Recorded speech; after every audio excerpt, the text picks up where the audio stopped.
Ke district level inter-school Subroto Mukherjee Cup football tournament Arajar Arphauso ke West Jaintia Hills, depoy ke cawakut negas ngi dewa pemania gi final ke under 15 boys, under 17 boys, ba under 15 girls. Ke yelek kira sedang dago under 17 girls, ke wadapan man haperdi ke kiang nang ba Government Higher Secondary School Juai, wa ke North Liberty Higher Secondary School Juai. Hai wada job suk dengan North Liberty dan nyawla North, dagi kol wada tap daga degre syadan, haka menit wa kende soa wa soa pra, ke peaceful poplet haga minit wa arhosan, ke Alicia Pertu haga minit wa soho pra, wa ka Eilat Kikso haga minit wa San Foundru. Haga under 15 boys ke wadapan man haperdi ke Dominic English UP School Namdong A, wa ka Saint Dominic Higher Secondary School Mokendeng, the job daga Dominic English UP School dai Wheeler North, daga kol wa ta u aibor wa lang haga minit wa nyaw. Haga under 17 boys ke wadapan man haperdi ke North Liberty Higher Secondary School Juai, wa ka Government Boys Higher Secondary School Juai, the job ke North Liberty da Arlen North dagi kol wa ta u Genial, Rasmud, haka minit wa pra wa Rio Marbo haka minit wa lea konde. Ya kani ke ski penkut dewan open hak perdaya ka da MLA ke Juai Wailan Miki Shela kamu kongsan dewa emlang DSO ke West Jaintia Hills ukrobak pasa kirkot ke West Jaintia District Sports Association kiwa sky score ki kena score delang wa kiwa cak kut senyabha. Wailat kamu da dep kular ini wadep depan kemu wa da erap cilak tengka cakawan kawan ke score kwa napok ke district kwa ya wa mikmat ya ke jela.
Come on now, look at each.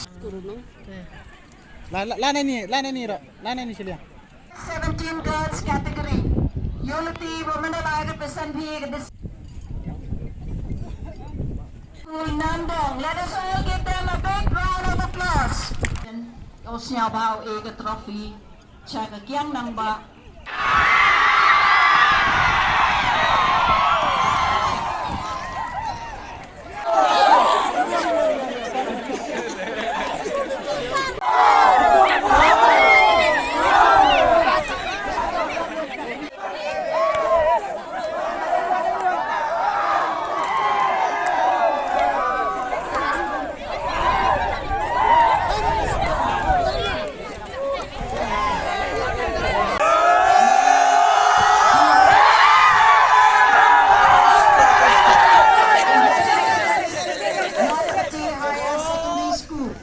And we wish